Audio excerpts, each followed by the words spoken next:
Hi there, Glocal citizens. Welcome back to the podcast that inspires a borderless mindset around manifesting a new world. I'm your host, Florence Adu, coming to you from Accra. I'm still in Accra. We've been on a slight break just because life changes and rearranges. And I'm sure many of you have been listening to the news and hearing about the floods that have happened in Accra lately. A week ago, we had massive rains. It rained probably about 18 hours, and the flooding has been devastating. And so it just goes to tell the story about how, first of all, we in Africa are very resilient. We require a lot of resilience to deal with the challenges that are everyday lives that have to do with mindsets around public services, access to public services, delivery of public services. And so we're facing a critical conversation about what to do about waste management, because a lot of the issues that we're dealing with have to do with waste. Tons. I have pictures that I'm sharing on my socials that are telling the story of the plastic waste that is consuming our waterways and flooding our gutters.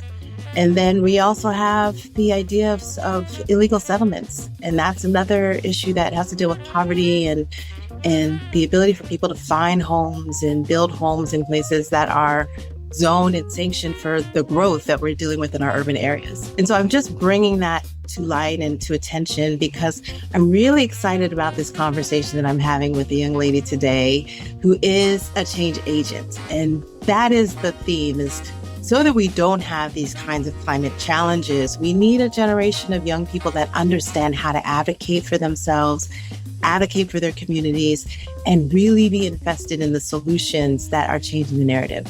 So moving on into what our exciting conversation today is about. It's a first for Glocal citizens.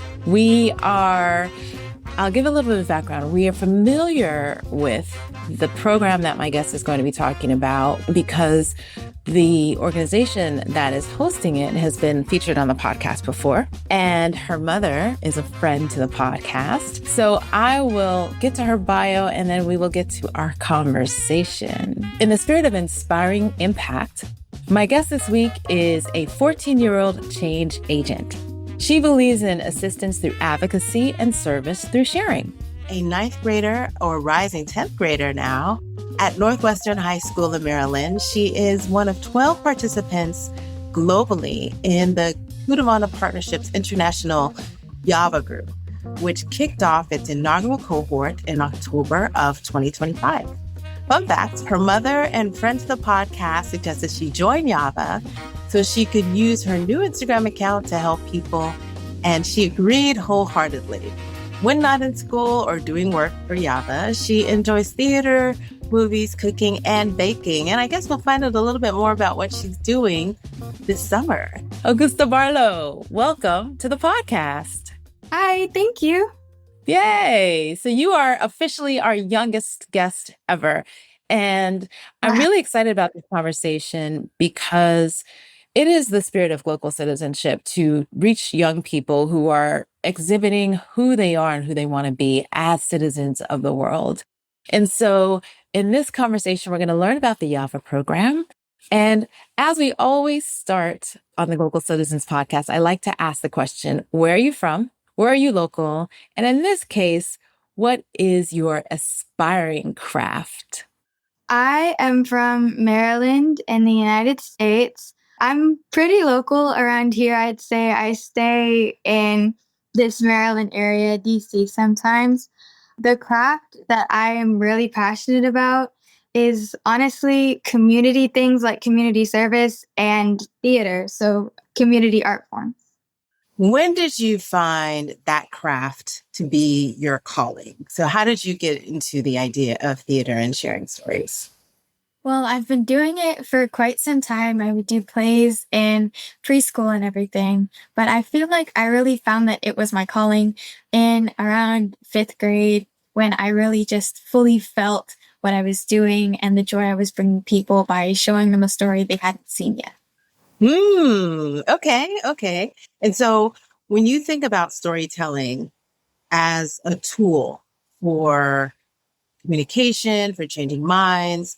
What are some of the key things that you find elements about stories that resonate? I feel that like the best way to find a story that resonates with somebody is using it in an emotional sense by connecting with their emotions, using that pathos, using Mhm. pathos, really. So I asked that question as a lead-in to learn a little bit more about the kind of why the where of why we're having this conversation. So another local citizen, Yana Fleming, also friends of the podcast, she is a board member of the Kudavana Partnership. And so she's also the facilitator, as I believe, of the program that you're involved in. So tell us in your own words about Kudavana and about the YAVA program and what it stands for. Kudavana Partnership International is meant to help rebuild families and prevent them from breaking in the first place. At least that's how I feel about the organization. YAVA is meant to share this philosophy with younger people and younger generations and people who use social media more often as a whole in a way that we can understand and sympathize with. Okay. And what does YAVA stand for? YAVA stands for Youth Advocacy Voice Amplifiers. Okay. So you're amplifying voices. When we last talked about Kudavana, Kudavana was more of an orphanage, a place where children were being cared for because they were separated from their families for whatever reasons or purposes. And one of the things that the director of development said at that time is that the organization was changing its focus to try to keep families together. And so, in your experience working with the organization and also through the advocacy program, how are you supporting that mission through the stories you're telling of really communicating about how families are staying together or and furthering the mission of the organization? Well, Kudavana is a really good kind of sponsoring parent organization for us because they already have all of the materials, all of the resources, all of the different community outreaches, and we can just kind of tap into those for when all of the work we do with social media. So if we're going to need somewhere to film a specific part or get information for a specific part of something to make a post or a tweet or a video or something, they already have all of those resources for us to use.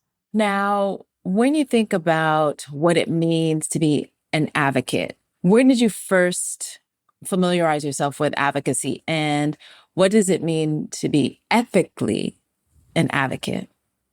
I'm not really sure when I specifically pinpointed the definition of advocacy, but I think it's sharing stories, sharing reality, sharing the lives of people, creatures, plants, even, and sharing the reality of it and how these people live. Ethical advocacy, I would say, is not taking advantage of people, sharing the reality, sharing the truth, but not taking advantage of that situation and not using people and not using what they're going through. So give us some examples of how the program has taken off and how you've been able to demonstrate the learnings of the YAVA program. We're supporting that mission by widening the digital outreach that Kudavana has.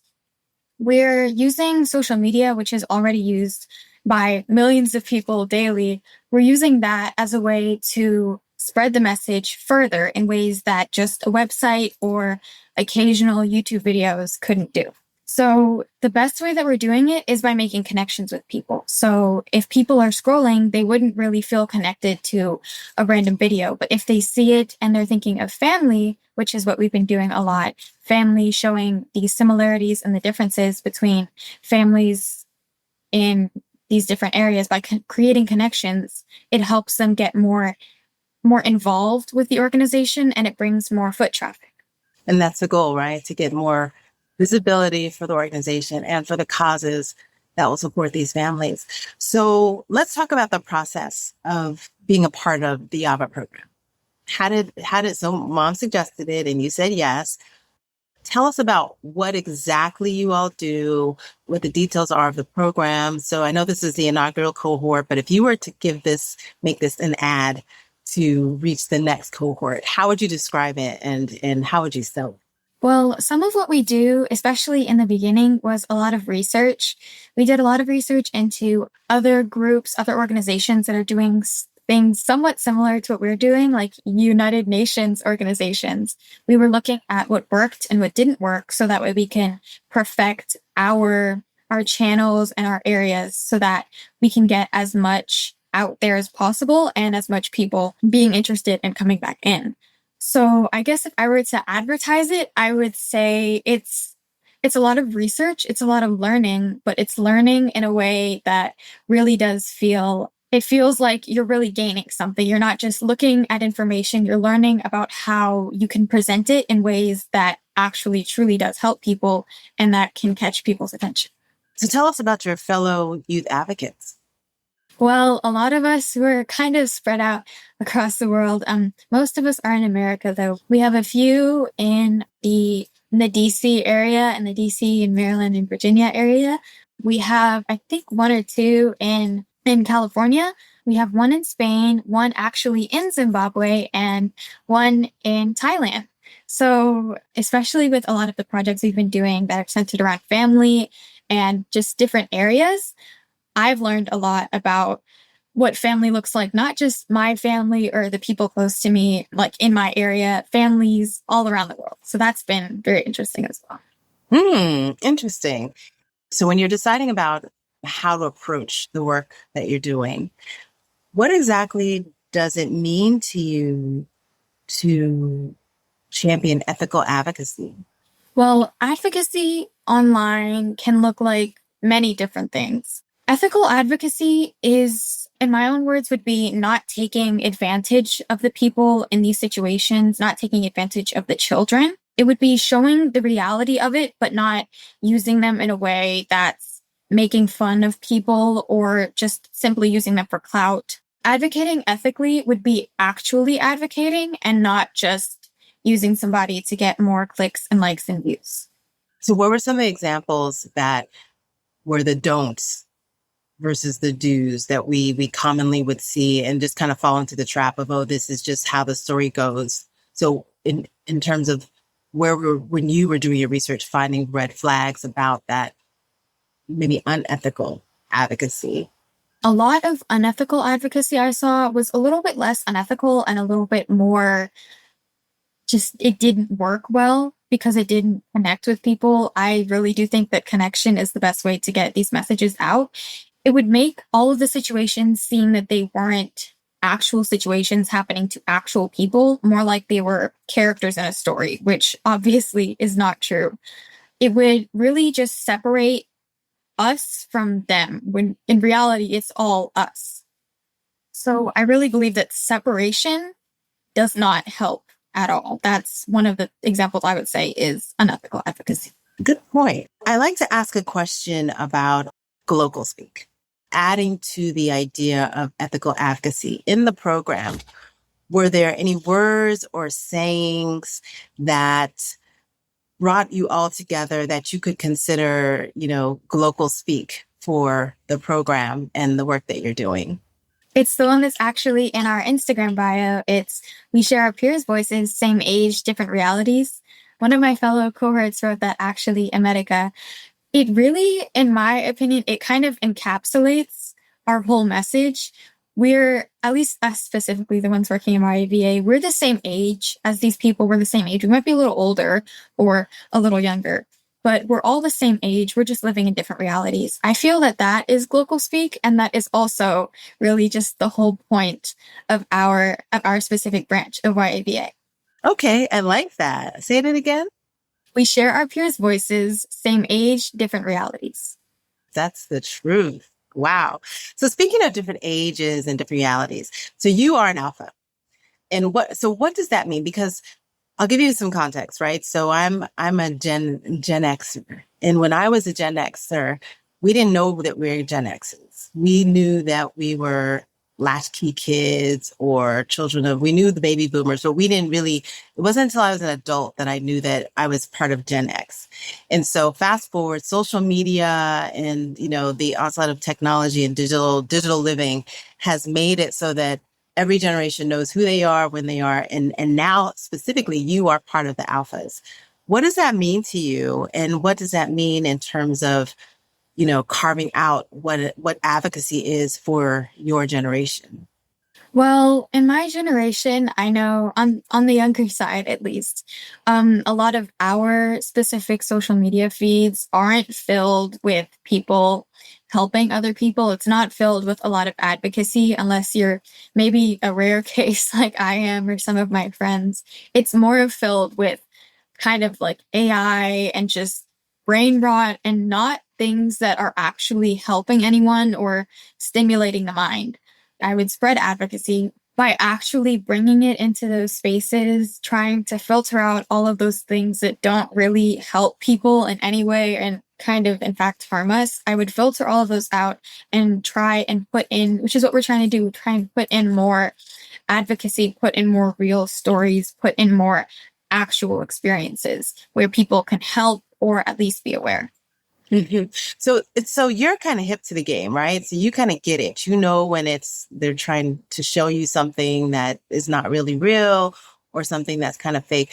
But looking at what your peers are typically being drawn into, how do you yourself kind of guard yourself against those things that are the brain rot, those things that are kind of the fluff that is not the real? And how would you then, I want to say, advocate for those that are inundated with that to move to another way of using the digital tools and platforms for their future?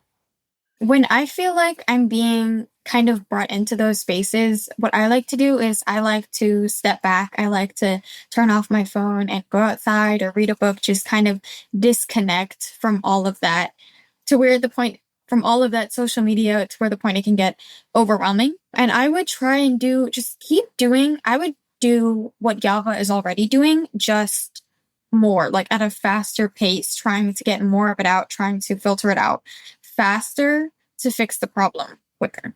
Tell us more about where the group is going, kind of the structure of the program, and what's next. We already met one of our goals, actually, researching and finding out what works and what doesn't work. We're trying to go forward to where we can get more awareness, more reviews, more people that are actually seeing and resonating with our content. Right now, we're kind of in a spot where it's summertime and everybody's got different school schedules, which is obviously always an issue. So we're kind of at a stopping point, but we are working on different posts, again, centered around family, which is our main project right now. We're working on those different things so that way we can start the next school year at full force and keep going, which I really do hope to do. Okay. And what are your platforms? What are the platforms that you're typically using? We're using TikTok, Instagram, YouTube, which I am the YouTube head. We're using Twitter or X, and I believe we have Facebook too, where we're setting up that. As you're doing all of this, because this is a digital forward type of program, how are you integrating the analytics to know how effective all of your work has been or is being? We actually have somebody that is, or one of the other members, she's our analytics head. So when we post videos, when we post things, she'll have access to the account so she can go in, she can take note of how many views did this one get? How many likes did it get? Did we get anyone to comment, to engage? Have we made certain connections? All of those. And then she would also be researching different, again, the same thing that we worked on in the beginning of the program, what works and what doesn't work for other bigger groups. So qualifying it. Right. So what are some of the biggest lessons that you have taken from that part of it, analyzing the analytics? I really learned about what can get people's attention. I feel like, especially for me, most things catch my attention. So it's been kind of an eye-opening experience for me to actually see it like in numbers. What actually brings people in, what people want to see. Like, our audiences don't like to see a lot of long form content. Like a 20-minute video would do much worse than a 1-minute video, which is why we're on a lot of short video platforms like Instagram and TikTok. So that's been one of the things that I learned. I've also learned a lot about just different families, different realities than mine. So that's another really interesting thing I've learned. Tell us more about that, because thinking about everyone being kind of away from the geography of Kudavana, how has it been creating content that's relevant to that market, but obviously to a broader market that you want to understand about this reality that is taking place continents away for many people? Well, first, my fellow YAVA members, and then about just other families as a whole, it's made me actually think about, because I'm an only child, so I don't have like many other siblings or like super close in proximity friends where I can actually sit in or see and learn about their families.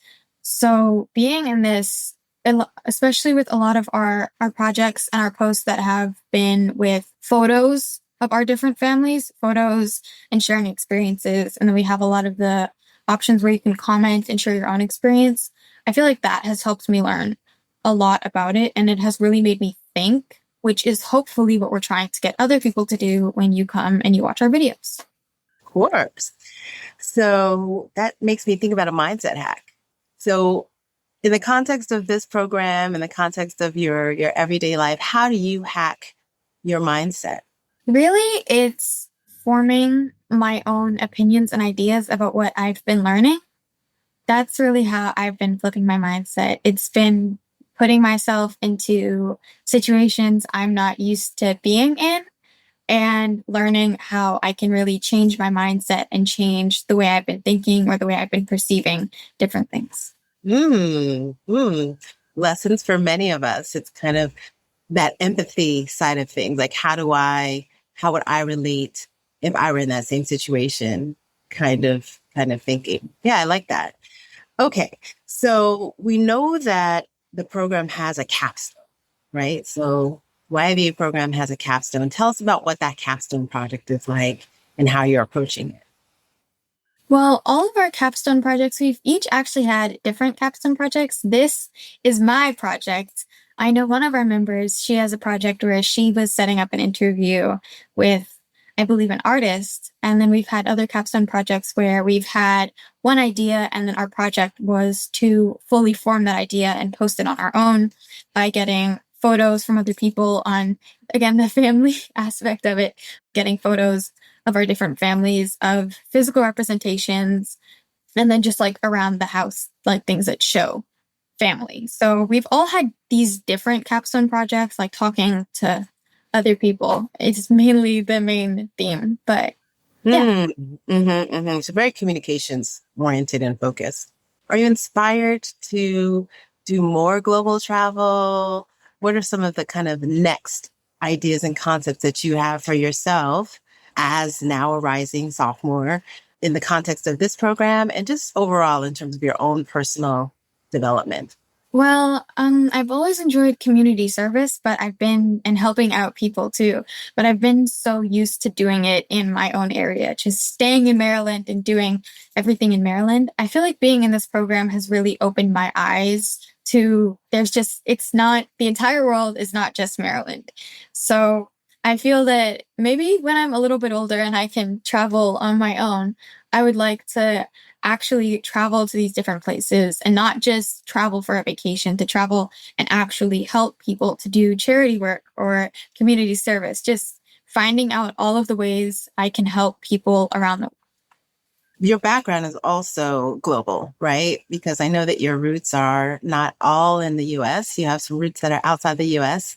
And I think we were all cheering one of your home countries earlier this month or late last month at the World Cup. So tell us about how being the child or grandchild of a family that's not from the US has been, and tell us about that experience.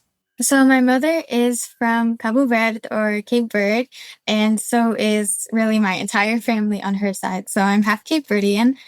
That experience I feel has really changed me because my mom has told me it's instead of growing up in just like a standard, both my parents are American, growing up with an immigrant mother, it's really taught me more about really about the world, about how life is everywhere else. And then, of course, there's also the aspect of whenever I go to my grandmother's house, we always get to have a hoj tun. So that's nice. Every time I'm with that side of my family, it's an immersion into a different culture that I'm not always used to being in because, well, I'm always in the same place.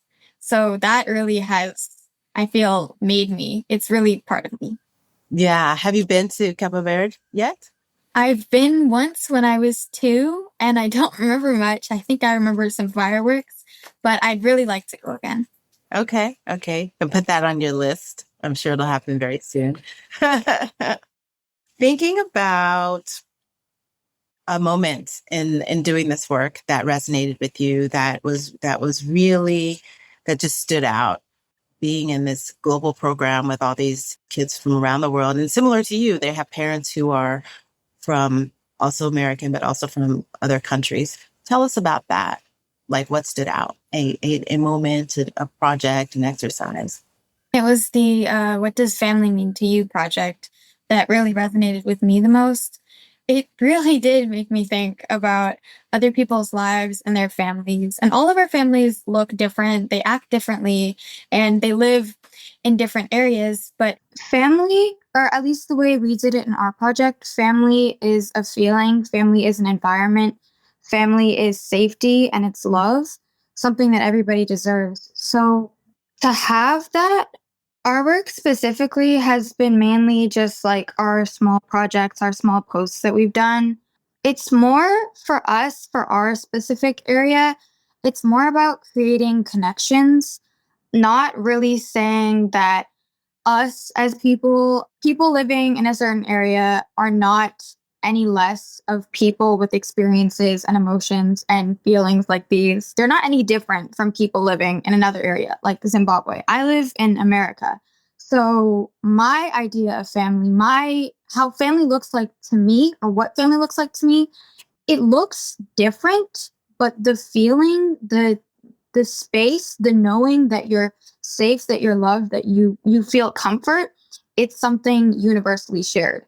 So our specific, with at least what we've been trying to do recently, is creating a sense of community and a sense of togetherness through people, so we can create connections with those online that may see our videos or see our posts or see our tweets and messages. They can see those, they can create connections and be more aware of other people's lives around the world, but more specifically with us, Zimbabwe.